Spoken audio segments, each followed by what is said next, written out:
Hey everybody, welcome to the GMG review. Today I'm taking a look at something I hope becomes a common thing. The Adepta Sororitas Sisters of Battle Army set. The first of a return to Army set releases for Games Workshop. This was something that if you came up in the hobby, like actually 1997. One of the first ever Army sets that contained a Codex was the 1997 Sisters of Battle Army box. I still have the Codex from that Army box somewhere. I have the little metal shrine.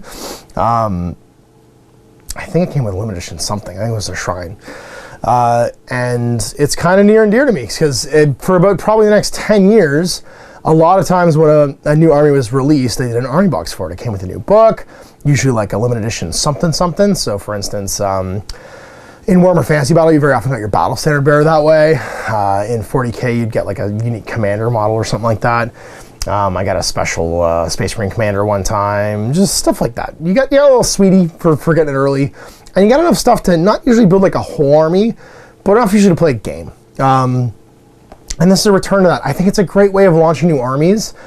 I wish the Ideneth Deepkin, when they launched, had something like that, or the Fire Slayers. Like, it would have been so great to just be able to like crack it open and play. And you feel special if you jump in with one of these things. So I'm pretty stoked about it. What you get in this box, you get 25 Citadel miniatures. Enough roughly for a patrol, basically, of Battle Sisters. And you get the Codex, some dice, which is pretty cool. They're just regular dice, but it's nice to get dice. All your tactical objectives and all of your stratagem and special, just like, not psych powers, but acts of faithy cards to go with your book, your limited edition Codex with a special cover, which is really nice. And yeah, you can basically just buy this, and if you want to start the army, this is a way of starting the army like right in one go. I have a soft spot for the Sisters of Battle because one of my favorite all-time pieces of art in the Rogue Trader rulebook when I first started playing 40K was the Brother Vermilion and Sister Sin art piece. If you remember it, it's got a regular Space Marine being shot basically by a sort of like a proto Sister of Battle. And in 1997, at the first ever Games Workshop Grand Tournament in Canada, with a pack of absolute scoundrels and scallywags that I ended up mostly working with, I think my buddy Dave Noyle, who was the White Dwarf studio manager in Canada when Canada briefly had its own White Dwarf in the mid-2000s, found a copy of the tournament results sheet somewhere, and we went through it, and there's maybe like 30 or 40 people there. I think at some point all of us worked for Games Workshop. But Jervis came over with a proto, like an early print of the original Sister Battle Codex. And that's one of my most fondest memories of the Sister Battle is looking for that Codex for the first time, sitting in the bar at University of Toronto, Victoria College, after playing like 2 games of second edition 40K, 3 games of second edition 40K in a day with my guard army, because I was a glutton for punishment, and deciding then and there I was gonna play Sister Battle, and I bought the army box. Got it from mail order, and then went and played demos of like second edition Space Hulk with Ed Spedigue until like 2 o'clock in the morning.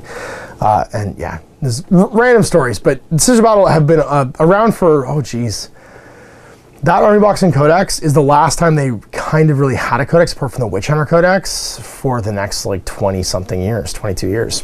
And they're back. This is also probably the most marketed Games Workshop release of 8th edition 40K.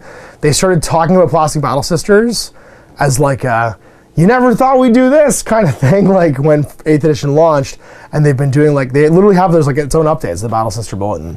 That's been going on since then. And we're finally here. We're at Army box stage. So let's crack it open and have a look at what's in here. The box is roughly the size of Gloom Spider, one of the small single player or 2-player starter sets that come around every now and again. And it unsleeves like that.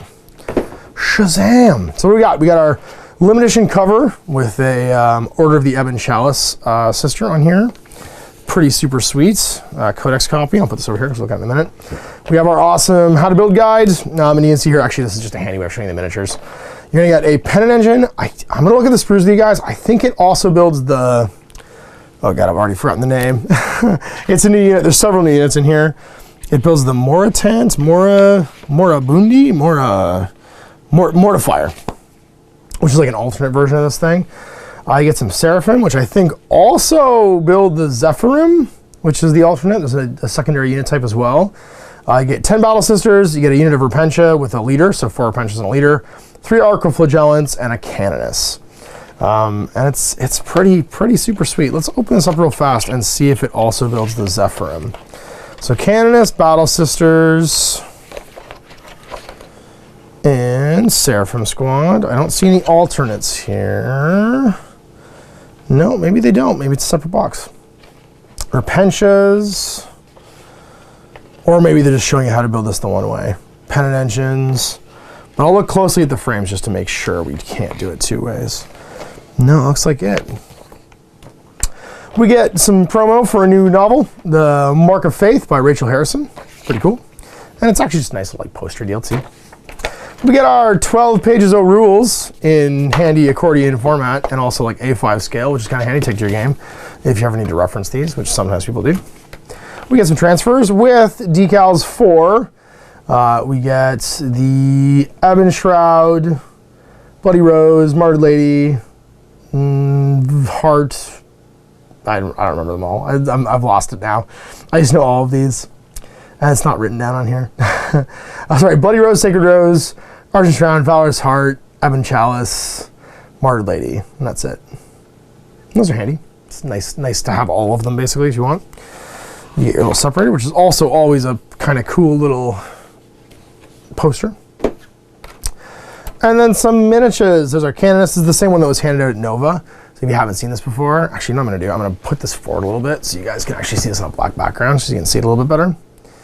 There she is, and this is the Power Sword and Mace one, Maul one, or sorry, Icon of Station or whatever, with a Plasma Pistol. Now there's a variant here with a Null Rod as well that can be made, but this is not here. This is a single build. You got the 2 frames for the Seraphim, and also the Arcoflagellants.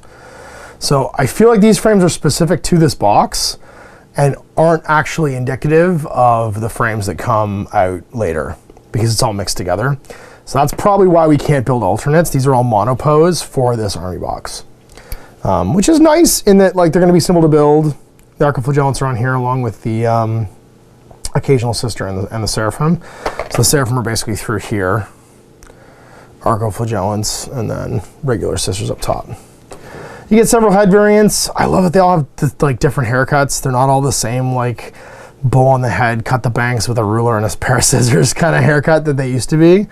Although they will match perfectly with my old Metal Sisters if I want to finish stripping them and put them all on the same roster. So these 2 frames are the same. And then over here, we have our Pennant engines, our rest of our, whatchamacallit, Repentia. So there's the Sister Superior there, rest of the, what's it called? It's the Arcoflagellants. And then I liked it, the Flamer Girl has this like burned up Beastman or whatever he is. Just like charred corpse. Oh, he's a, sorry, I can find his head right there. He's a Poxwalker, it looks like. I think, just from the horns, I think maybe he's a Poxwalker. But very nice miniatures, all monopos, except for like your head choices, basically.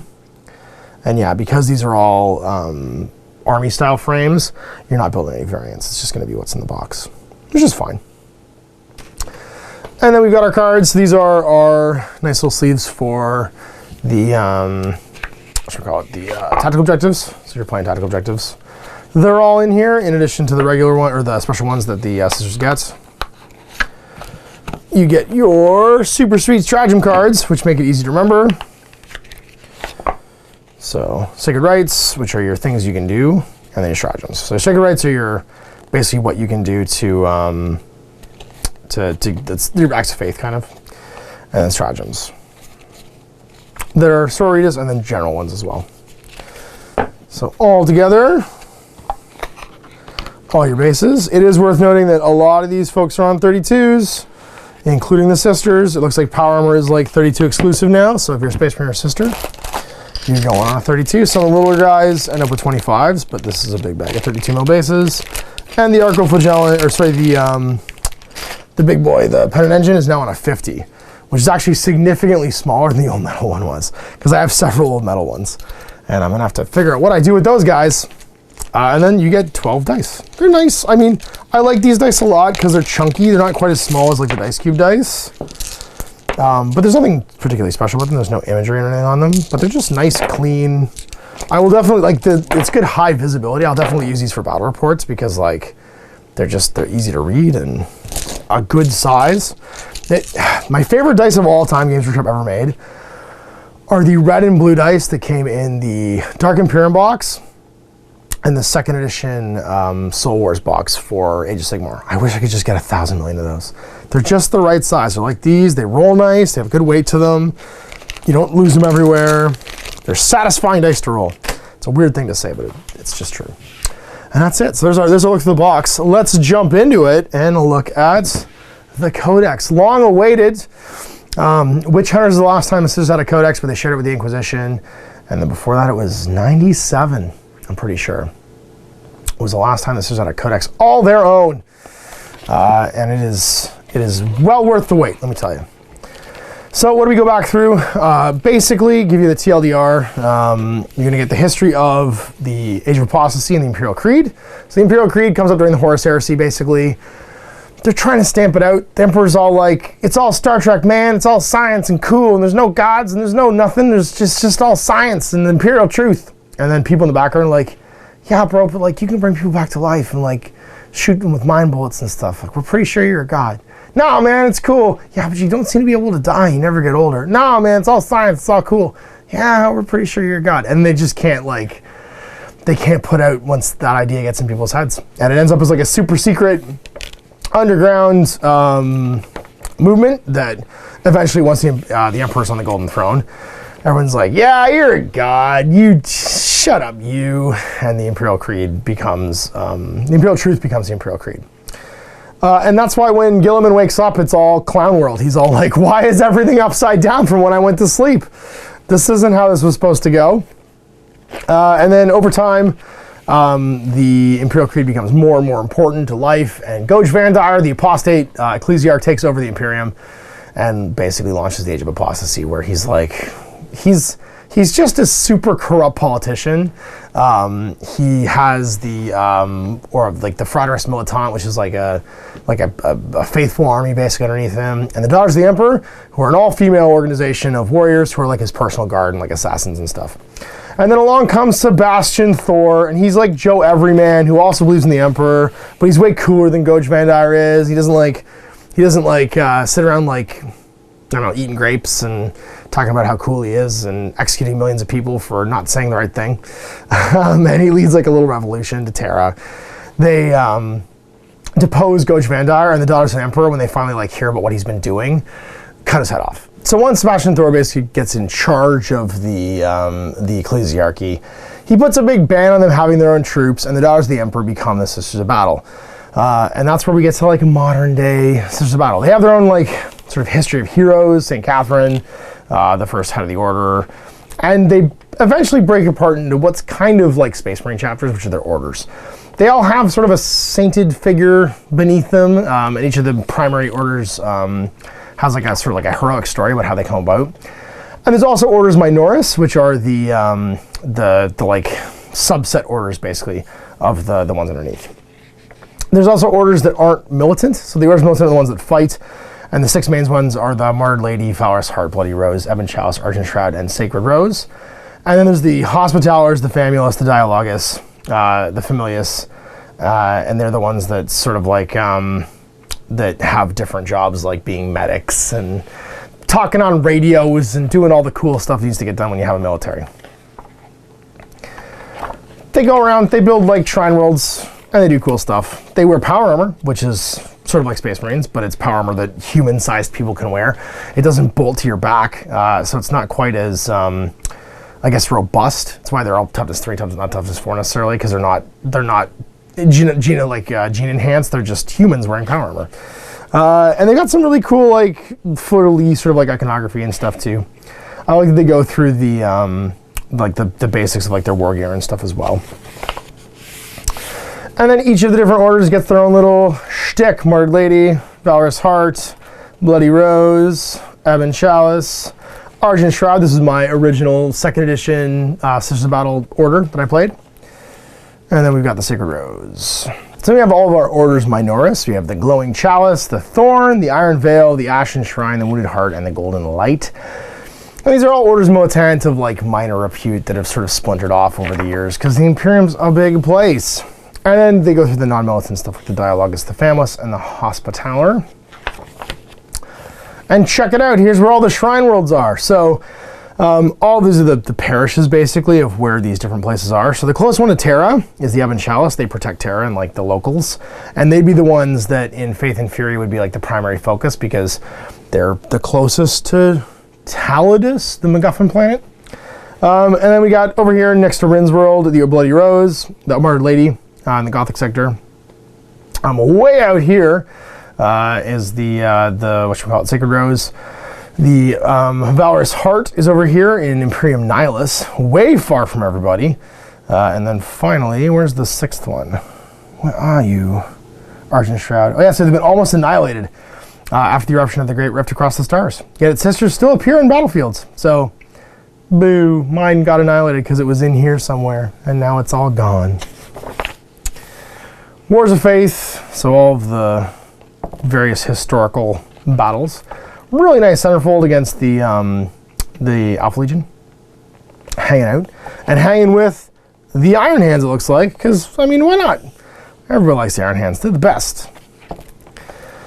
Got a breakdown for everybody. And here's some new characters. Now, there are some units in this book that there is no actual miniatures for yet. So this is like, I feel like this is like still like an early preview of things to come. Because there's still a bunch of stuff that like we haven't seen and we probably won't see for a bit. And that includes a big major special character.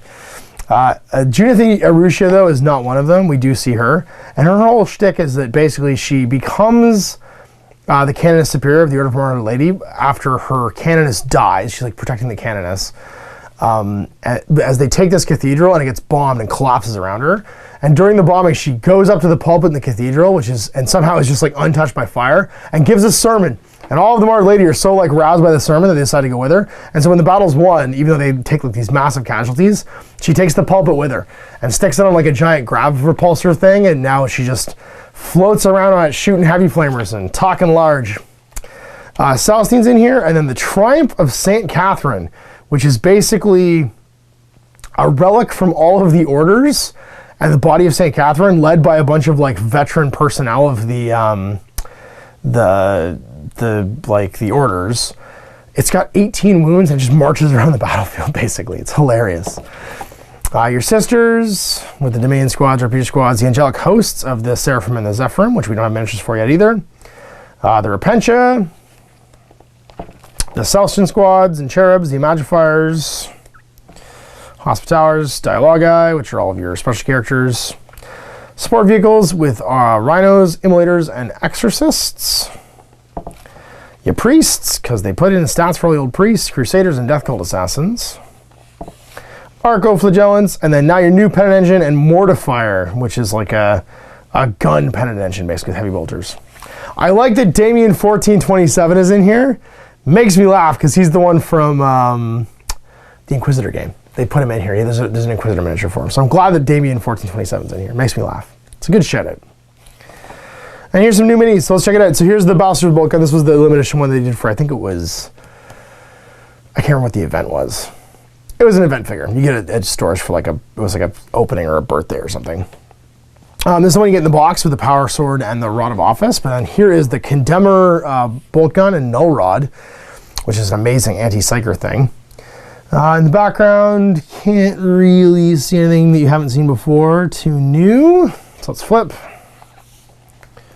Of course, you've got our Seraphim, Dialogus, Imagifier, and Hospitaller. She's on a 50 because she's hanging out with like a dead battle sister, which I think is really cool. The Imagifier is a really cool like mobile shrine, and the Dialogus is just running a fax machine in the battlefield for some reason. And then we got Celestine, who we've all seen before. Junith Arrutia, she's there in her floaty like pulpit, hanging out, telling stories, telling everybody how cool the Order of our Martyred Lady is, and hitting these with heavy flamers. And then here's all of our new stuff. So Stormbolter folks, bolt guns, flamers, the Simulacrum Imperialis. Now, the miniatures in this box aren't necessarily indicative of the frames eventually that are going to come out in the box because these are mixed up like starter set box frames.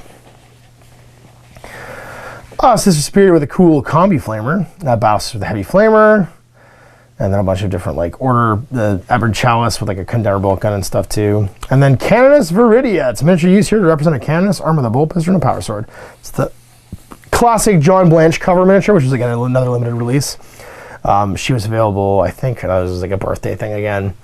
But she was the cover of the original Codex. Newer Penches. Wounded Hearts, just different color schemes and stuff. And then here's our sweet new Immolator. And Exorcist Missile Launcher, Exorcist. I feel like this is one kit. It might not be, I could be wrong, but looking at the body, this is entirely the same and entirely the same. So I don't, unless it's just like a shared sprue, this might be one kit that builds two things. I hope it is. I hope it's one kit that builds two things, not two different kits you have to buy separately. That would be sweet. But I don't know because I haven't seen it. Here's our Penitent Engine, some classic medals from the original Witch Hunters book. The Missionary is actually from the original Sister Battle Codex. That is a 22-year-old miniature. That was, you could get him with your Fraterist Militia back then. That is an old-ass miniature. And then the Death Cult Assassin Crusader are from the Witch Hunters release, and then that Preacher's an old-ass miniature too. He's from 97. That might be a Just Goodwin miniature. I think it is.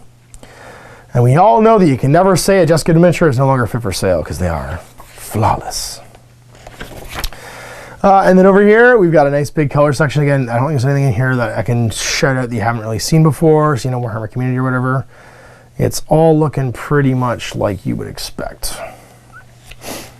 So let's jump into it. All right, here we go. Rules. The Army of the Ecclesiarchy. So your keyword order, so you pick an order if you want. You can also do a minor order that's associated with a major order.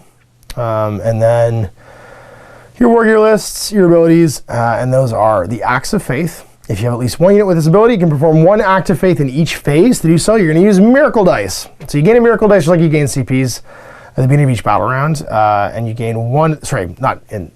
Yeah, sorry, that's in Age of Sigmar. You gain miracle dice the way you gain CPs in Age of Sigmar is what I should have said. Gain one at the beginning of each battle round. And you gain one in the end phase if one or more of the following conditions are met. So you never get more than one per phase, basically, at the end of a phase. So if a unit from your army with the Act of Faith ability destroys an enemy unit, you get one at the end of that phase. A character unit from your army with the Act of Faith ability is destroyed, you get one at the end of that phase. Purity, a psychic power is resisted from a unit with the Act of Faith ability without performing an Act of Faith to do so. You get one at the end of that phase. Valor, you roll an unmodified 1 for a morale test without using an Act of Faith. You gain 1. So you could potentially, it's movement, psychic. I don't know how you get one in the movement phase. I mean, some things do mortal wounds, I guess, when they charge. I don't know how you could do it. You could somehow die, I guess. You get one in that phase. You get it up with like 6, I guess, overall in the course of a turn. And then perform an Act of Faith. Before you make a dice roll for a model or a unit with your army with an Act of Faith ability, you can choose to use one or more dice from your miracle dice pool. So when you gain a miracle die, at the start of each round, whenever you get one of these conditions at the end of that phase, you roll that miracle die and you put it in a pool and you never move it. They stay fixed at that result. When you perform Act of Faith, once per phase, you can choose any of the dice in a roll you're about to roll to be replaced by one of the dice from your miracle pool. So if you need to YOLO a charge 9 inches, you can make one of those dice a 6 if you want, before you roll though. And you can never re-roll your miracle dice. They're fixed to whatever the roll is from that dice pool. So if you roll a 1, for instance, you could use it for a battle shock test, or sorry, a morale test. If you use a 6, you use it for a charge, you use it for a damage roll. So it can be used for advances, charge rolls, deny the witch test, hit rolls, wound rolls, saving throws, damage rolls, or morale tests. Miracle dice is not a modifier or inherently modified die. If you use a miracle dice with a value of 1 for morale test, it's considered to be a 1. When rolling a dice roll, no new miracle dice may be substituted. The number of values of any miracle dice that have already been substituted for the dice roll remain the same for the reroll. They can't be rerolled. And then you have Sacred Rites. Now these are a bit like the Canicles for a Mechanicus army. You can pick one at the start of each battle round. So sorry, if every unit in your army is adept to Sword Rita and a Decimus Storm faction keywords, unit gains an ability depending on the Sacred Rite active for your army. Determine which Sacred Rite is active for all units at the start of the battle. To do so, after deployment before the first battle round, select one Sacred Rite to be active. Alternatively, you can roll 2 dice, you can roll 2 and keep them both. So these are a bit different from Mechanicals in that they don't go round to round. It's just for the whole game. You can pick one of these things for Hormy to do, or you can hope for the best and roll 2. I feel like I'd always just roll. Because they're all pretty good, but they're not like, there's only one I think that's like really, really, really good. So Hand of the Emperor is the first one. When a unit with this Sacred Rite advances, add 1 to the advance roll. You make a charge roll, add 1 to the result. That's pretty good. Spirit of the Martyr. When a model with the Sacred Rite is destroyed, roll a d6 before removing it. On a 5+, you can shoot with a ranged weapon or make an attack with a melee weapon, as it was the fight phase. That one's kind of super good, but not like amazing. It's just you're always under a banner, basically. Aegis the Emperor. When a Deny the Witch test is taken for a unit with a Sacred Rite, add 3. That's pretty awesome. Divine Guidance. When resolving an attack made with a ranged weapon by a model with a Sacred Rite, on an unmodified wound roll of 6, its AP is improved by 1. The Passion. When resolving an attack made with a melee weapon with a Sacred Rite, an unmodified hit roll of 6 is additional hit, so exploding 6s. That one's pretty good if you're going to get into melee. And then Light of the Emperor. When a morale test is taken for the Sacred Rite, you can reroll the die. None of them are amazing. The Passion is like probably the straight up killiest one, which is why I think I would just roll. I think I would always just roll 2d6 and get 2 if I could. I mean, if you tie, you only get 1, but just getting 2 of those is pretty great. Everyone gets Shield of Faith. Everyone just gets a 6+ invul save. And then, in addition, one model in this unit can attempt to resist a psychic power, as if by taking Deny the Witch test, if they're within 24 of the unit manifesting it. When taking it, though, roll 1d6 instead of 2d6, and it's resistant if the roll is greater or equal to the psychic test that manifested the power. So, it's a d6 Deny the Witch on everybody. Remember, you can use your Miracle Dice for it. And if you choose Aegis the Emperor, you're +3 to the roll. So you can just auto-roll a 9 to deny like at any time, basically, which is kind of cool. And every unit in your army can deny once, basically, each phase. So that's a pretty handy way of being able to get rid of psychic powers. And then you have Zealot. When resolving an attack made with a melee weapon, you can reroll the hit roll if they made a charge move, a charge to perform heroic intervention. So everyone rerolls the hits on the charge. And so unit-wise, there's not so many units. There's 1, 2, 3, 4, 5 characters, 1 troop choice, 1, 2, 3, 4, 5 elite choices, 6, 7 elite choices, 8 elite choices, 9, 10 elite choices, 10, 11 elite choices, 12 elite choices. And then, so there's a lot of elite choices. And then 1, 2 fast, 3 heavy, 4 heavy, and 3 transports. Sorry, 2 transports and a battle sanctum, a terrain piece we haven't even seen yet.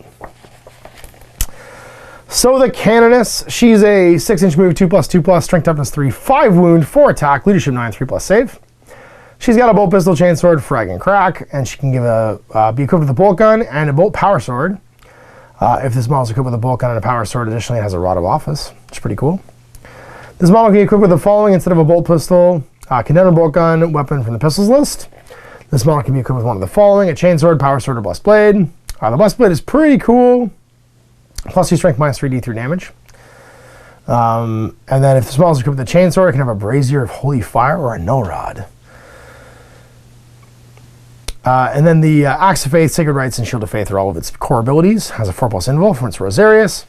The Brazier of Holy Fire. Well, any models from your army with Brazier of Holy Fire within 6 inches of an enemy demon unit, subtract 1 from the leadership characteristic of each of those enemy units. In addition, if this model has a Brazier of Holy Fire, then once per battle when it's shooting Overwatch, you can basically select an unit within 12 and roll a 1d6 on a 2+, take d3 mortal wounds, and if they're a demon unit, they take d6 mortal wounds instead, because you heavy flame them with your crazy pot of fire. Lead the Righteous, reroll hit rolls of 1 for friendly audience within 6. Rod of Office, add 3 inches to your Lead the Righteous ability, so you have a 9-inch aura effect. And then No Rod, you cannot be affected by psychic powers. In addition, while any models from your army have No Rods within 18 of enemy psychers, subtract 1 from psych tests and deny the witch test taken for those models. Because you just bat against the psychers. Celestine, she's Celestine. 12-inch move, 2+2+, strength toughness 3, wound 6, attack 6, leadership 9, 2+ save. She has the Ardent Blade still, so it's a heavy flamer. And also +4 strength, so strength 7, -3 save, and 2 damage. She is character infantry jump pack fly Celestine, but she's not order, which is important to note. She is, however, active faith, sacred rites, and faith, shield of faith. So she has a 6+ invul. She has no zealot though, which is interesting. She can do acts of faith. Healing Tears, at the start of your movement phase, you can select one friendly Gemini superior within 3 to regain all their wounds. Otherwise, if the model in that unit has been destroyed, you can return to the battlefield with 2 turns remaining and place it within 3 inches of this model. Basically, your Gemini just always come back. She's a 4+ invul from her armor.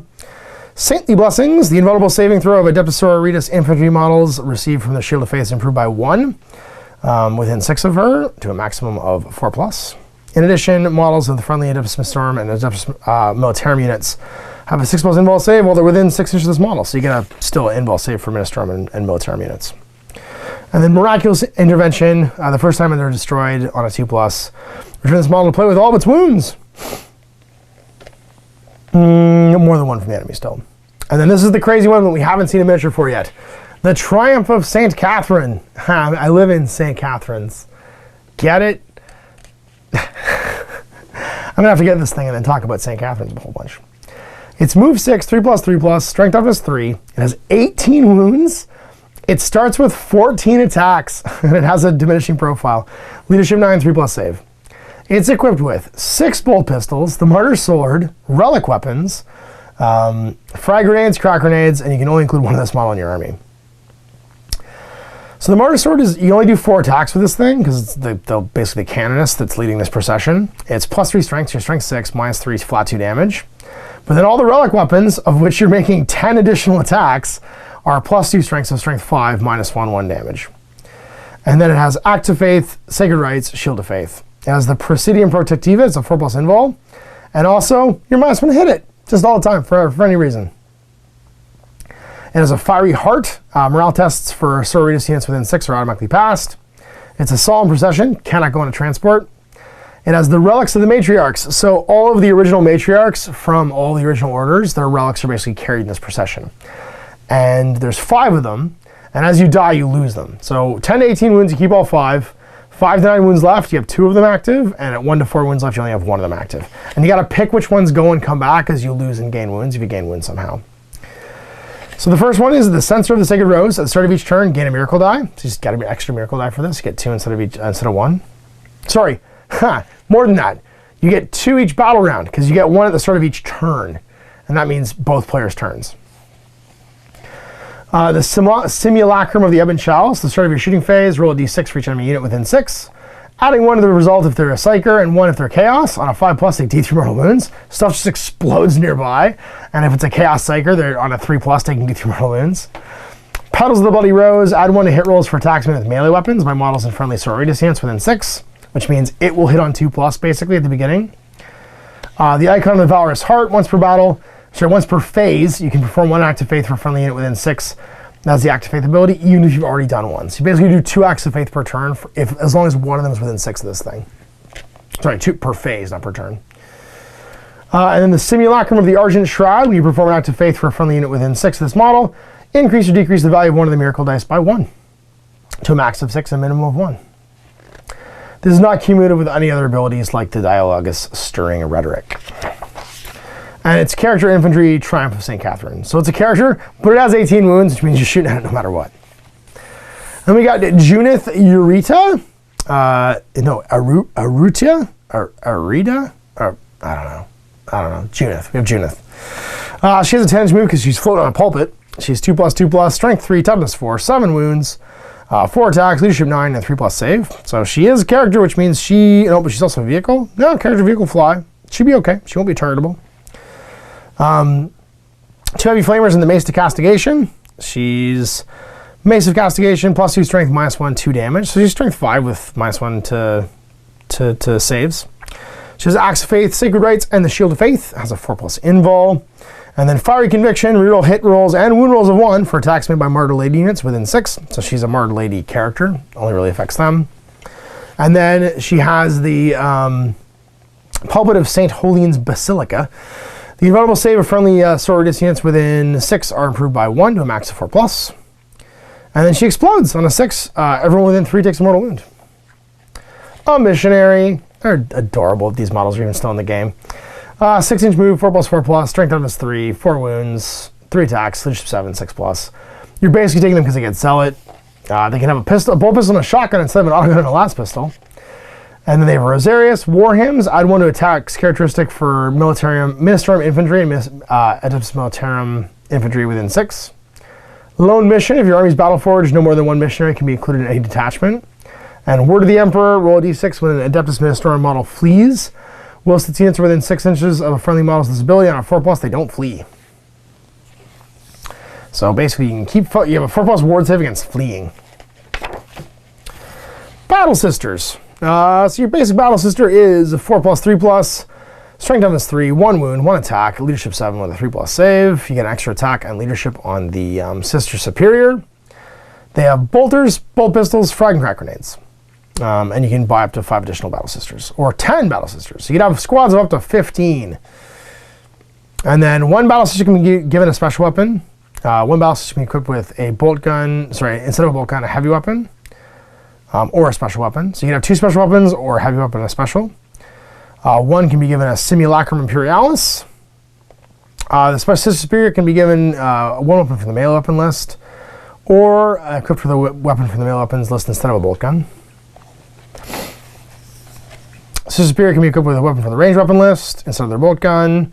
You can have an Incenser Cherub, and they can be equipped with a pistol weapon instead of a bolt pistol. And then your Simulacrum Imperialis, where you have Active Faith, Sacred Rites, and Shield of Faith.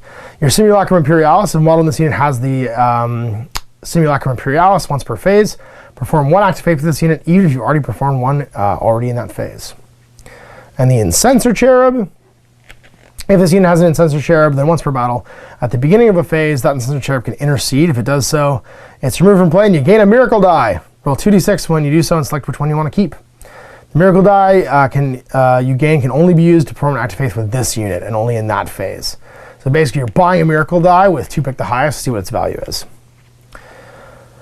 An Incenser Cherub is represented by the Incenser Cherub model, but doesn't count as a model for any rules. While units with Incenser Cherub is on the battlefield, it must be within 2 inches of it, so you can see who has one. And then a Preacher, he's basically a poor man's missionary. 4+4+, strength toughness 3, 4 wounds, 3 attacks, leadership 7, 6+.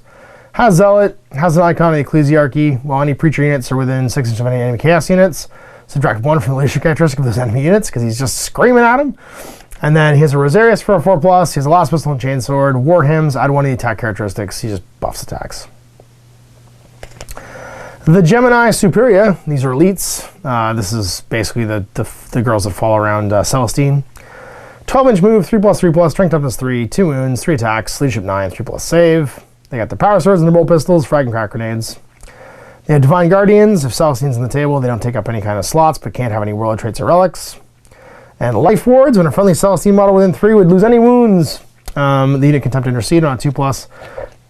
They don't lose those wounds, and this unit suffers a mortal wound for each of those wounds. Only 1 attempt can be made to intercept each attack. The Repentia Superior, so she's an elite choice, and she is equipped with Neural Whips, frag and crack grenades, and she's 3+3+, strength toughness 3, 4 wounds, 4 attacks, leadership 8, 3+ save. She can do Acts of Faith, Sacred Rites, Shield of Faith. She can be given a bolt pistol. And you are +1 to wound against things that are not leadership 7 or less, basically, yeah. Scourge the Penitent. If your army's battle-forged, this model does not take up a slot that includes any Order or Sister Repentia units.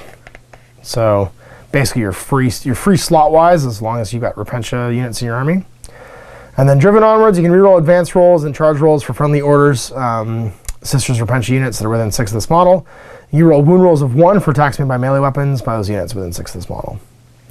And then your Repentias, they are 6-inch move, 3+3+, strength toughness 3, 1 wound, 2 attacks, leadership 8, 7+ save. Whew, 7+ save. You're not wearing pants. It's 4 Sisters Repentia, and you take up to 5 more.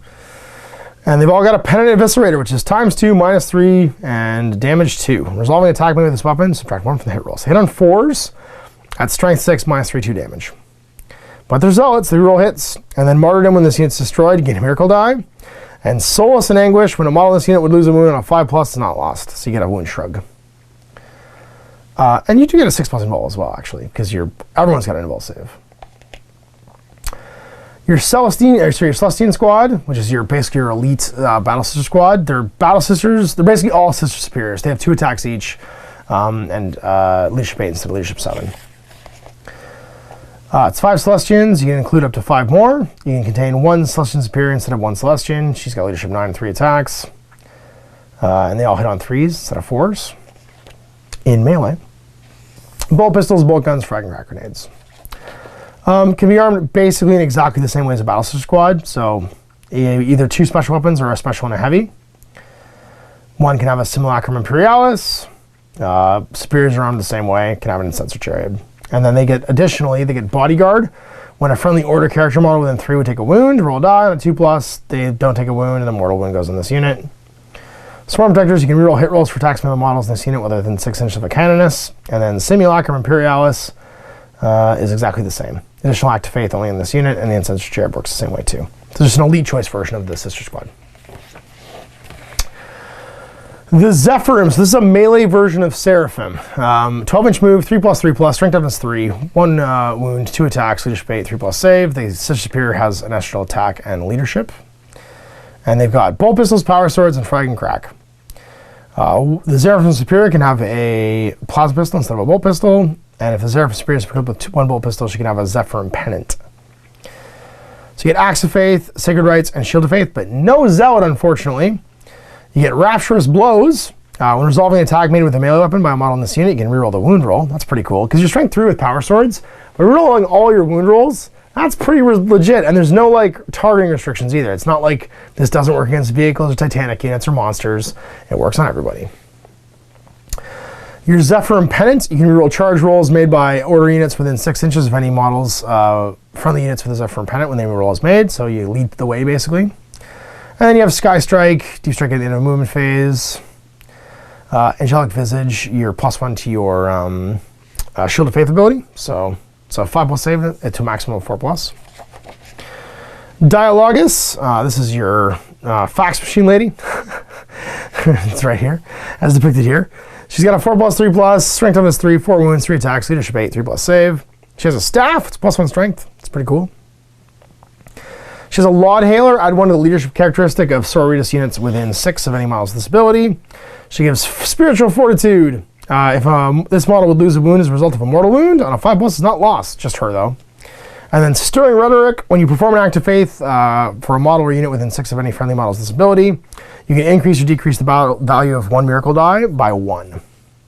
It's not cumulative though with other abilities like this. But it would allow you, multiples of them would allow you to increase or decrease the value of different dice. So you wouldn't be able to do someone by +2, but you can do 2 ice at +1. Hospitallers, 6-inch move, 4+, 3+, strength 3, toughness 3, 4 wounds, 3 attacks, leadership 8, and a 3+ save. It's got a bolt pistol and Chirurgeon's Tools. They're basically just user strength but -1 AP. And you get the Medicus Storm, works the same as an Apothecary. You can provide medical attention to 1 friendly unit within 3.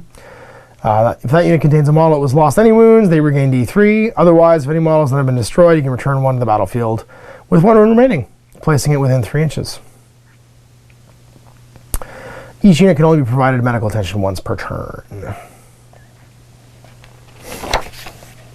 Imagifiers.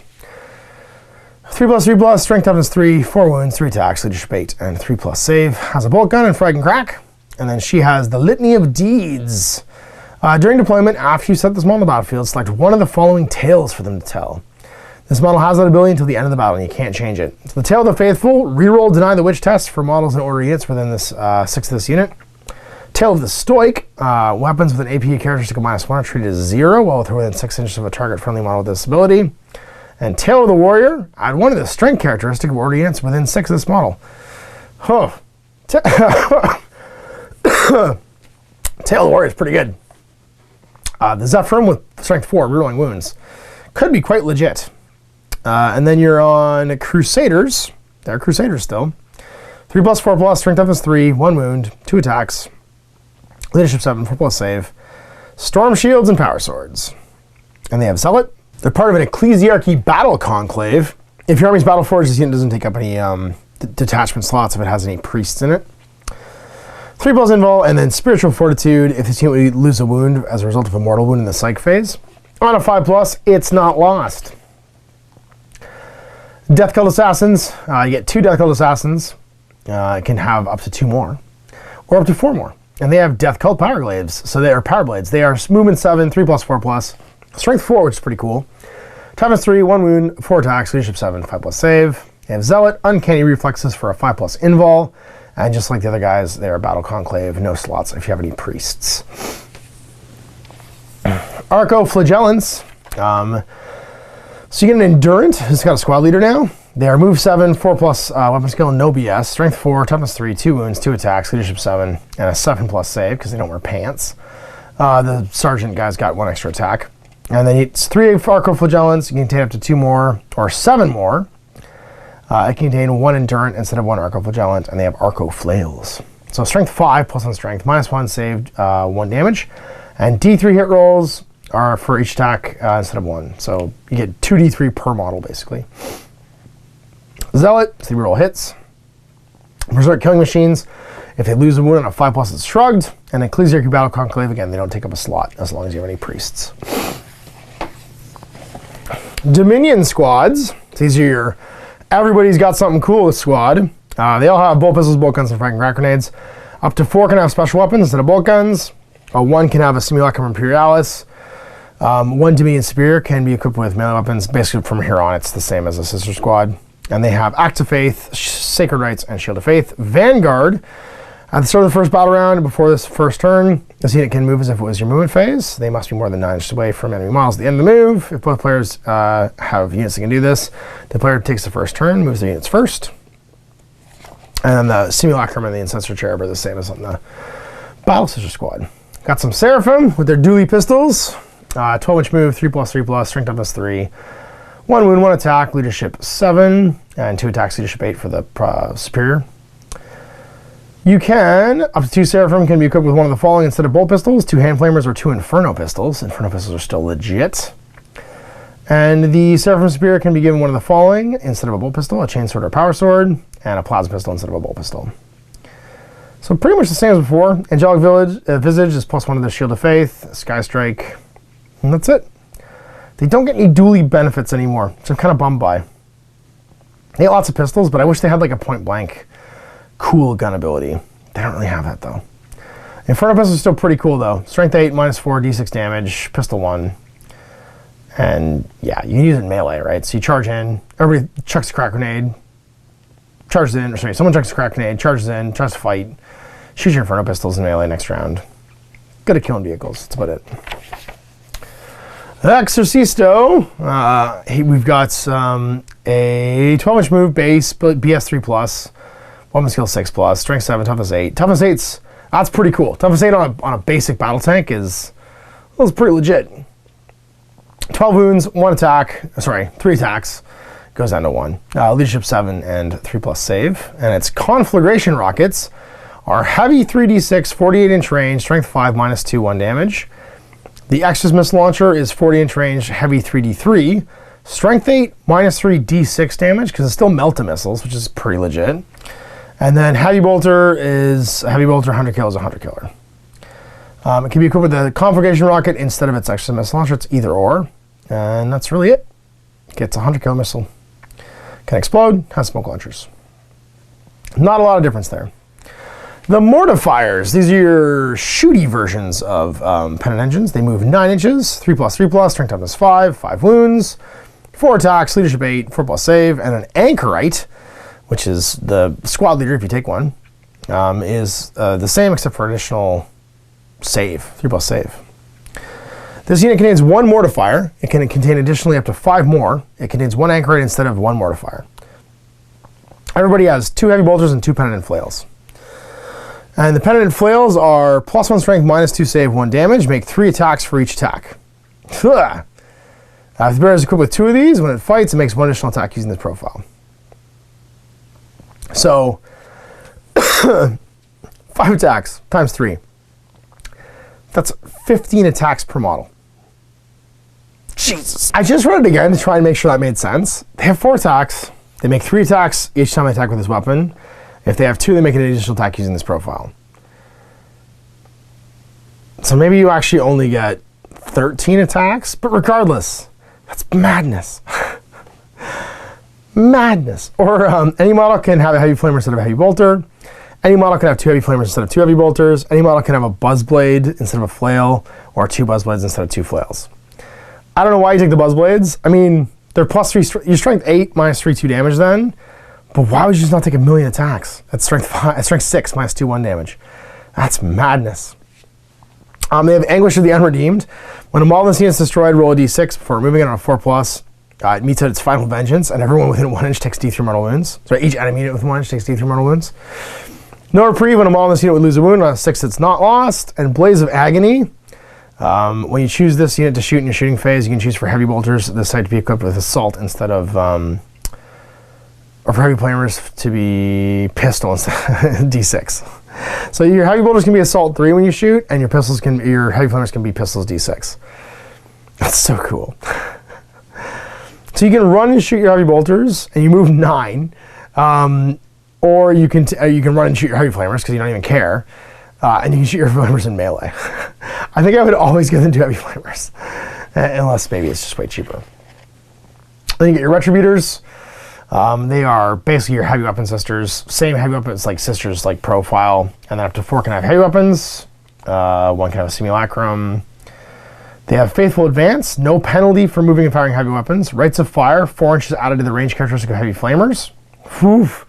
12-inch range heavy flamers. Take that. And they can have an Armorium Cherub or 2 Armorium Cherubs. If the unit has an Armorium Cherub after a model in that unit shoots with a ranged weapon, they can reload it. If it does, the cherub is removed, and they can immediately shoot it again. An Armorium Cherub is represented by a model. So, like, if you took 4 heavy flamers, you could shoot 6 times at 12 inches with heavy flamers. 66 heavy flamer shots once per game, 46 12 inches most of the time. And you just run and shoot heavy flamers in all directions. Pennant Engines, they move 7 inches, 4+, 5+, strength up to 5, 5 wounds, 4 attacks, leadership 8, 4+ save. They got 2 heavy flamers and 2 pennant and flails. And they are exactly the same. Pennant flails and pennant buzzsaws are exactly the same as on the other ones, the mortifiers. And they have Zealot, so they do reroll hits on the charge, and Berserk Killing Machine. When a model in this unit would lose a wound, roll 1d6 and a 5+ is not lost. So if you're going to go for the bajillion attacks, yeah, I think you do these guys because they reroll hits on the charge. So hitting on 4s at strength 6 minus 2, 1 damage with 15 attacks per model. And they're cheap. They don't get the short range heavy flamers, but who cares? You can take a Rhino. It's a Rhino. It doesn't have anything really different. An Immolator. Toughness 7, 10 wounds. Immolator flamers. 12-inch range, assault 2d6. They're heavy flamers. Other than that. And it doesn't really have anything else, except it does have Act of Faith, Shield of Faith, and Sacred Rites. So both the Rhino and the Immolator can do Acts of Faith. They both have the Shield of Faith for 6+ invul, and they both do Sacred Rites, which is handy. And then the Battle Sanctum. It's a single model, and it's a piece of, like, terrain. It's an Adeptus Ministorum structure. After it's set up, this model is treated as an Adeptus Ministorum structure terrain feature. It cannot move for any reason. It is not treated as a friendly or enemy model and cannot be targeted by or affected by any attacks or abilities. Only infantry units, beasts, swarm units, and units that can fly can be set up or end their move on the upper floors of the structure. Infantry units are assumed to be able to scale the walls, traverse the windows and doors. Models with it from infantry units can therefore move through the floors and walls without further impediment. Infantry units that are entirely on or within it receive the benefit of cover. Other units that are entirely on or within it only receive it if they're at least 50% obscured. Blessing of the Saint. At the start of each battle round, if there's any Ministorum units from your army within 6, they get a miracle die. And Consecrated Ground, add 1 of the leadership characteristic of Ministorum units while they're within 6 of the Battle Sanctum. Subtract 1 from the leadership characteristic of Chaos units within 6 inches. That's a cool little, I mean, you're paying for it, but you're paying for an extra die, basically. And then the War Gear of the Faithful. Hey, look at that. It's guns we've all seen before. So once again, we haven't seen the Battle Sanctum. We haven't seen the Triumph of St. Catherine. And we haven't seen the what are they called? I forgot the name again. Mortifiers. Yet. Or the Zephyrim. Yet. But there's pictures of all the other stuff in here. And let's talk about some like allegiance abilities here. So the Sisterhood at War, Order Convictions. If your army's battle forged, then you gain the following things. And basically, these are your order convictions based on what your name of your order is. Everyone gets Strength of Faith. All your troop units gain objectives secured. And the Pious and the Penitent. The units listed below can be included in an Adeptus Sororitas detachment, even though some of them do not have the keyword. So that's Celestine, Gemini Superior, Hospitaller, Dialogus, Mortifiers, Penitent Engines, Triumph of St. Catherine, and units consisting entirely of priests or Ecclesiarchy Battle Conclave models. And match play rules. If you're using the Battleforged army in match play, the following rules apply. Priestly delegation. The delegation detachment does not include any minister and priest, can only include one Ecclesiarchy Battle Conclave unit. So if you don't have any priests, you're not able to take more than one like Death Cult Assassin or units of whatchamacallits, Defender guys, the Crusaders. And so your convictions, what do we got? Well, Martyred Lady. Gain 1 miracle die at the end of any phase in which any units with this conviction were destroyed. In addition to any miracle dice gained by the end of a phase in which a character with this active faith ability was destroyed. So you get them in addition to basically your characters dying. All your units give up dice. In addition, when resolving an attack made by a model with this conviction, add 1 to the hit roll if 1 or more models from that model's unit have been destroyed this battle, even if they have been subsequently returned to the battlefield. So if anyone's died in this battle ever, you get +1 to hit rolls. The Valorous Heart gets Stoic Endurance. When a model in this conviction would lose a wound, 6+ not lost. In addition, resolving an attack made with a weapon with an arm penetration of -1. That weapon that's AP is reduced to 0. We'll see it with this conviction is under the effect of an Magifier's Tail of the Stoic ability. Weapons with arm penetration characteristic of -2 are also treated as having 0. That's awesome. Bloody Rose, Quick to Anger. When resolving an attack made with a melee weapon or a pistol weapon by a model with this conviction, that weapon's AP characteristic is improved by 1. In addition, add 1 to the attack characteristic of models with this conviction during which they were charged from heroic intervention. The Ebon Chalice, the Daughters of the Emperor. When a model's conviction would lose a wound as a result of a mortal wound, roll a d6 and a 5+ not lost. It's only for mortal wounds though. In addition, when you perform an act of faith for a model with this conviction, you can just first discard 1 miracle die. If you do so, 1 miracle die used in the act of faith is considered to be a 6. So basically, if you get rid of a 1, you can make one of the other dice a 6. And then Deeds Not Words for the Argent Shroud. When a unit with this conviction advances, it can fire ranged weapons as if it had moved without advancing. And then Sacred Rose, Devout Serenity. When a morale test is taken for a unit with this conviction, no more than 1 model can flee. In addition, if you perform an act of faith for a model or unit with this conviction, roll a d6 and a 5+, you gain a miracle die. In addition, when you resolve Overwatch, 5+ is it. Sacred Rose feels like the winner. Like, 5+ gain a miracle die every time you use a miracle die, and your Overwatch is always on a 5/6. That's bonkers. Stratagems, you get 2, 4, 6, 8, 10, 12, 14, 16. Oh no, and then you get all your special ones. Murder Lady, Valorous Heart. Yeah, you get tons. 16, 18, 20, 22, 24, 25, 26, 27, 28 basic ones, and then 2, 4, 6 that are locked to a specific order. Open the reliquaries. Use a stratagem before the battle. You can have an additional relic. 1 CB for Embodied Prophecy. Use this stratagem at the start of your fight phase. Select a Zephyrim squad from your army. Until the end of that phase, when resolving an attack made with a melee weapon by a model in the friendly Sororitas unit within 6, reroll wound rolls of 1. Furious Recital, 1 CP. Use stratagem in your shooting phase when an Exodus model is chosen to shoot. Until the end of the turn, subtract 1 from the leadership characteristic of models and enemy units, while the units within 12 inches of that Exodus model. Subtract 2 if they're Chaos units. 1 CP for Blazing Piety. Use a stratagem at the start of your psych phase. Select 1 enemy Chaos unit within 6 of any Dialogus models. That unit suffers a mortal wound. If it was a demon unit, it suffers D3 mortal wounds, because they shout evil stories at them. 1 CP for Battle Rites. Use stratagem at the start of your battle round if your Warlord has the Sacred Rites abilities on the battlefield. Select an active Sacred Rite. Roll a d6 to randomly generate a new Sacred Rite. You may reroll this result for the new Sacred Rite if the same one that's currently active. And it's no longer, it's basically 1 CP, you can change your rite. 1 CP for Moment of Grace. Use a stratagem after making a hit roll or wound roll for an attack made with a Sororitas model from your army, or after making a saving throw for a Sororitas model from your army. Discard 1 of 3 miracle dice. Add 1 to the result of the roll for each miracle dice you discard.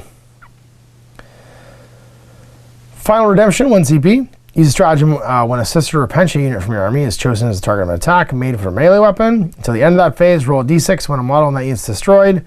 As a result of an attack made by a melee weapon by an enemy unit on a 4+, they take a mortal wound after it's fought. 1 CP for Martyr's Immolation. Use a stratagem when an immolator model would be destroyed. Do not roll a die. It just blows up. You can just throw immolators at people. The Holy Trinity. Use stratagem in your shooting phase after you have declared how you will split the shots of an Adeptus Sororitas unit from your army. If that unit shoots all of its weapons at the same target, and then that target's within range of at least 1 bolt weapon being shot at that unit, 1 flame weapon being shot at that unit, and 1 melted weapon being shot by that unit, until the end of the phase, when resolving attacks made by a model in that unit, add 1 to the wound roll. So you have +1 to wound if you fire all 3 of those types of weapon.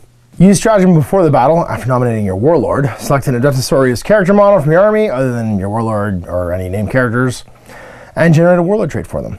And every of them have to be different. You can only use a stratagem once per battle.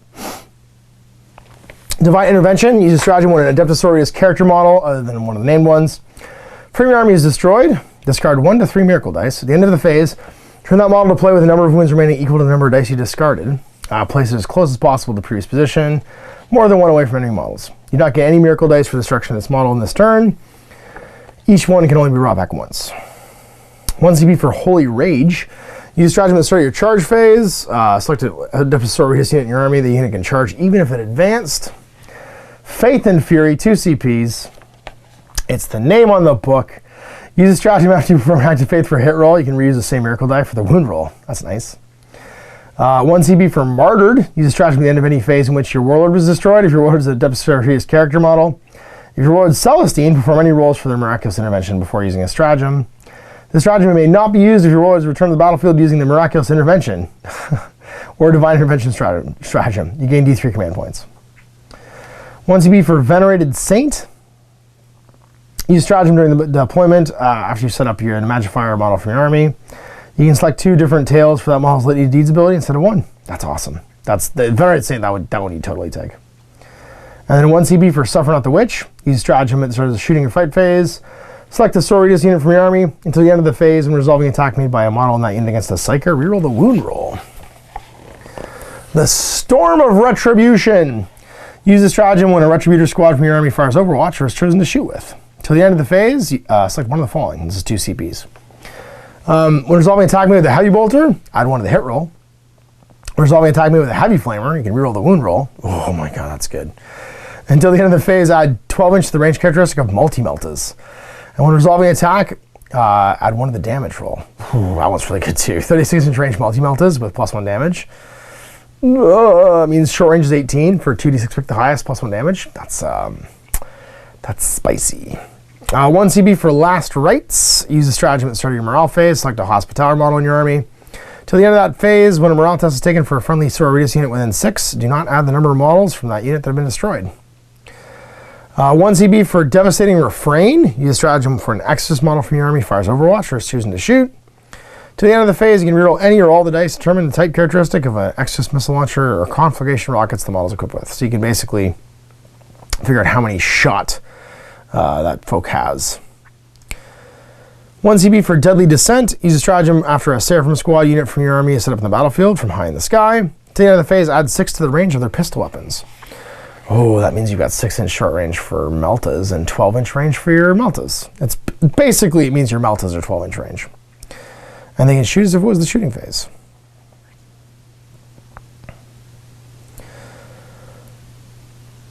Oof, and it's, okay. So they immediately get to shoot during the end of the movement phase when they set up with a 12-inch, with 6 inches out of the range. That's pretty cool. 1 CP for Vessel of the Emperor's Will. Use a stratagem after you perform an Act of Faith for an Adeptus Sororitas character model in your army. Gain 1 miracle die. Test of Faith. Use the end of the phase when you gained a miracle die as rolled to Purity or Valor. Gain D3 miracle dice in addition to the 1 you would normally gain. 2 CPs for Exceptional Proficiency. Use a stratagem when a Celestian squad from your army fires Overwatch or is chosen to shoot or fight with. To the end of the phase, when resolving an attack made by a model in that unit, can reroll the hit roll and reroll the wound roll. 1 CP for Blessed Bolts. Use a stratagem for a Defensorius infantry unit when they fire Overwatch or choosing to shoot with. Till the end of the turn, end of the phase, Stormbolters, that model's unit are equipped with have an AP of -2 and damage characteristic of 2. Whew. Oof. Special weapons. That means your Dominion squads can have 16 shots at -2 damage too. That's pretty great. And then 1 CP for Purity of Faith. Use a stratagem when an enemy Psyker model manifests power within 24 of a Saurius unit from your army. After the die of the Witch attempt, roll die on a 4+, it's resisted. 2 CPs for Judgment of the Faithful. Use it when a Saurius unit from your army falls back and they can shoot during the phase and charge later on too. 2 CPs for Extremis Trigger Word. Use this stratagem in the fight phase when an Arcoflagellant unit from your army is chosen to fight with. Till the end of that phase, change the ability of Arcoflail's models that unit they're equipped with to make 3 hit rolls for each attack roll made with this weapon instead of 1. At the end of that phase, roll 1d6 for each model of that unit, and a 6 when model is destroyed. So instead of doing d3, they do 3. 3 CPs for Desperate for Redemption. Use a stratagem at the end of a fight phase. Select 1 Pennant Engine, Mortifiers, or Sister Pension unit from your army within 1 inch. They can fight again. 1 CP for Honor the Martyrs. This is for the Order of the Martyred Lady now. We're into the specific ones. Use stratagem for Order of a Martyred Lady character model from your army, and when they're destroyed as a result of an attack made by an enemy unit. Until the end of the battle, when resolving an attack made by a model with Order of a Martyred Lady unit, you can reroll hit rolls of 1. So everybody gets mad when someone dies. 1 CP for Blind Faith. This is Valorous Heart. Use a stratagem at the start of your shooting phase. Select an Order of the Valorous Heart unit from your army. Until the end of that phase, when resolving an attack made by that model, ignore all hit roll modifiers. 1 CP for Tear Them Down. This is Bloody Rose. Use a stratagem in the fight phase when the Bloody Rose unit is chosen to fight. Until the end of the phase, when resolving an attack made with a melee weapon by a model in that unit, add 1 to the wound roll. 2 CPs for Cleansing Flames. Use a stratagem when an Order of the Ebon Chalice unit from your army fires Overwatch or is chosen to shoot with. Until the end of the phase, do not roll to determine the type characteristic of flame weapons. It's always a maximum value. Oh. Retributor's Heavy Flamers. Oh my god, it's so good. It has crazy far shooting. They'd shoot 14 actually, wouldn't they? Is it at 6? I think it was at 6. I got that wrong before. I did say that wrong before, didn't I? It's no, it was at 4. It was at 4. Okay, so it's 12-inch range and auto 6 shots, and you can use your Armorium Chair for 6 more. So you'd get 36 heavy flamer hits. That's amazing. And then Faith is Our Shield for 1 CP. Use a stratagem in the psych phase when a model in the Order of Argent Shroud unit from your army loses a wound as a result of a mortal wound. Into the end of that phase, when a model in that unit would lose a wound as a result of a mortal wound, on a 5+ is not lost. And then 1 CP for the Emperor's Judgment for the Order of the Sacred Rose units from your army when they fire Overwatch or chosen to shoot. Until the end of the phase, when resolving an attack made with a bolt weapon, unmodified hit roll of a 6 does an extra hit. Holy moly, so much stuff. Warlord traits. Inspiring Order. Add 1 to the leadership. Friendly Order units can use their leadership within 6 instead of their own. Righteous Rage. Make a charge roll for this Warlord. You can roll any of the dice. When resolving an attack made with a melee weapon, when they charged, you can reroll the wound roll. The Executioner of Heretics. Subtract 1 from leadership characteristic of enemy units within 6 of the Warlord.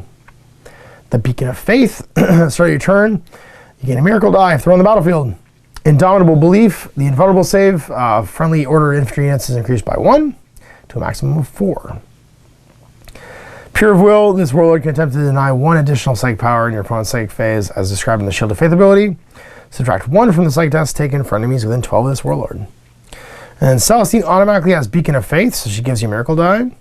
Judith Eruda gets Inspiring Order, and that means she's going to be given out extra leadership. And then Pure of Will for the Triumph of St. Catherine, she can do the deny. The Order Warlord traits. So for a Martyred Lady, you get add 1 to your wound characteristic and improve their save by 1 to a 2+. Valorous Heart gains impervious to pain, 5+ wound shrug. Bloody Rose gets Blazing Ire, add 1 to their attack characteristic, and they can charge when they advance. Ebon Chalice is Terrible Knowledge. If this Warlord's on the battlefield, the miracle die you gain at the start of the first battle round is always a 6. At the start of your first battle round, if your army's on the battle forge, you gain D3 command points. That's a pretty good one. Order of the Argent Shroud, you get Selfless Heroism. Heroically intervene within 6 and move 6 when you do so. In addition, if they charge or made a heroic intervention, they always fight first. And then the Sacred Rose, Light of the Emperor. When you perform an act of faith with this Warlord, gain a miracle die. Do not roll for this Warlord's devout serenity order conviction. And then we got our relics. The Blade of Admonition. Oh, it's back. Blessed Blades become +2 strength, -3 save, 3 damage. The Brazier of Eternal Flame for Brazier of Holy Fire. Psych tests for 18 are -2. Oof. Wrath the Emperor, model with a bolt pistol only. It's pistol 4, strength 5, -2, 2 damage, and 18-inch range. That's an amazing pistol. Litanies of Faith. Once per battle, if a model in your army of the relic is on the battlefield, you gain a miracle die. You can roll that die. So once per turn, actually, you can roll that die. Mantle of Ophelia, you get a 3+ invul for your Canis. Triptych of the Macarian Crusade. When a model of this relic removes a wound, and a 5+, you shrug it. And then Casket of Penance, this is Valorous Heart only. Subtract 1 from the toughness characteristic of enemy units within 1 inch of this model. The Book of St. Lucius, add 3 to the range of aura abilities for models of this relic. The Iron Surplus of St. Istala? A model of this relic has a save of 2+. In addition, resolving attack made against this model, an unmodified wound roll of 1, 2, or 3 always fails. Martyr's Vengeance, it's Order of Our Martyr Lady only, and models equipped with an Inferno pistol. It's pistol 12-inch range, pistol 1, strength -4, d6 damage. When resolving attack made this weapon, roll 2d6 and inflicting damage and discard 1. Enunciation of the Creed, Ebon Chalice only, replaces a condemned or bolt gun. It's rapid fire 1, strength 5, -2, d3 damage. Yikes. It can target characters even if they're not the closest. When attacking a psyker, it's damage 3. The Quicksilver Veil, Order of the Argent Shroud only. When resolving an attack made by a model of this relic, subtract 1 from the hit roll. So just Argent Shroud, -1 to hit. We're shiny. Beneficence? Bloody Rose, Chainswords only. Has a following profile, +1 strength, -2 save, 2 damage, and 3 additional attacks this weapon when you fight. And then finally, the Light of Saint Agnatha. Order of the Sacred Rose only. Model with a Brazier of Holy Fire. This relic replaces it. Subtract 1 from the leadership characteristic of demon units within 6. In addition, once per phase, when they fire Overwatch, they can unleash the flames. Select the enemy unit within 12. On a 2+, take d3 mortal wounds. If it's demons, d6 mortal wounds. When a model from your army with this relic unleashes the Holy Flames, after it's resolved, you can discard a miracle die, and if you do so, its light doesn't go out. You can use it again. Point values for match play. Canonist is 45, Missionaries 38, Battle Sisters are 9, 5 to 15. Dominion Squads are 10, Seraphims 11, Exorcist is 90, Mortifiers are 36, and the Anchorite is 42 for 1 to 4. Pen Engines 1 to 4 are 28, Retributors are 5 to 10 for 10. Arco-Flagellants 3 to 10 for 13, Celestians 5 to 10 for 10, Crusaders 2 to 6 for 9. Deathcult Assassins 2 to 6 for 13, Dialogus 1 for 35. Gemini Supera 1 to 2 for 16. Hospitallers are 1 for 35. Magifiers 1 for 45. Preachers 1 for 30. Sister Superior 1 for 35. Repentia Superior 1 for 35. Sister Repentias are 49 for 13. And Zephyrim Squads are 5 to 10 for 13. The Battle Sanctum is only 50 points, which is pretty cool for a free die. The Immolators are 70. Sororitas Rhino is 65. Gina Therusha is 110. Celestine's 160. And that's including War Gear. Triumph St. Catherine's 185, including War Gear. Arco Flails are free. Blessed Blades are 9. Chain Swords, Trojan's Tools, Deathcult Power Blades, Diagonal Staff, Neural Whips, Pennant Buzzblade, Pennant Eviscerator, Pennant Flail, all free. And that means that for the Mortifiers and the Pennant Engines, you're basically just paying for their guns. Power Mauls and Power Swords are 4. Other War Gear, your Cherubs are 5. Brazier of Holy Fire is 8. Incenser Cherub is 5. Null Rod is 12. Rod of Office is 5. Simulacrum Imperialis is 5. Storm Shields are 0. Jeez, they're built into the... That means that those Crusaders are 13 points each. And the Zephyr and Pennant is 5. Auto Guns are free. Bolt Pistols are free. Bolt Guns are free. Combi Flamers are 8. Combi Melters are 15. Combi Plasmas are 11. Container Bolt Guns are 1. Conflagration Rockets are 40. And the Exorcist Missile Launcher is 70. That means the Exorcists are 160 for a toughness 8, like, murder missile machine. Flamers are 6. Frags are 0, hand flamers are 1, heavy bolters are 10, heavy flamers are 14. That's pretty cheap. That means that those mortifiers are 50 points each. 200 points for 4 of those. Oh my god, that's pretty cool. Immolation flamers are 30, inferno pistols are 7, crack grenades are 0, las pistols are 0, multi-guns are 14, multi-bolters are 22, plasmas are 5, shotguns are free, storm bolters are 2, twin heavy Bs are 17, and multi-bolters are 40. Guns got cheaper, man. Like, they're not paying a lot for their guns. Multi-bolters are 22. Multi-guns are 17 on a lot of things. These are all hitting on 3s too, so like they're cheap for what they do. Heavy flamers are usually 17 as well. They're getting a discount on a lot of their guns. It's pretty cheap for their guns. That's tactical objectives, and we're done. That's it. New Sisters of Battle. Man, 22 years since I held a Sisters of Battle only Codex in my hands for the first time. I've always thought they were cool. They represent a unique slice of 40k lore where they separate a time before in the Imperium and a time after. And the plastics are pretty gorgeous. I'm pretty stoked about this. This is gonna be fun. One of my all-time favorite 4th and 5th edition 40k launches was a Witch Hunter launch, and these are definitely on par with that model-wise. So I'm stoked to paint them. And yeah, you can see me putting them together to do a Let's Make, which will probably be out on Sunday, because I've got 2 reviews going up today, so I'm gonna not bombard everybody with stuff. You want to see these go together, but they're all push fit, and they're all, well, not push fit, but they're all like mid-range, easy to build because they're all pegged and stuff like that. So it should be pretty easy to put together. And thanks for watching. So this was, I'm stoked about this. I hope they do more armies in this method, where you get the book, you get some toys, you get some stuff to play the game as a release plan, because I think it's cool. I mean, it'll always be Splash. They always were Splash in the old days when you get them like in the beginning.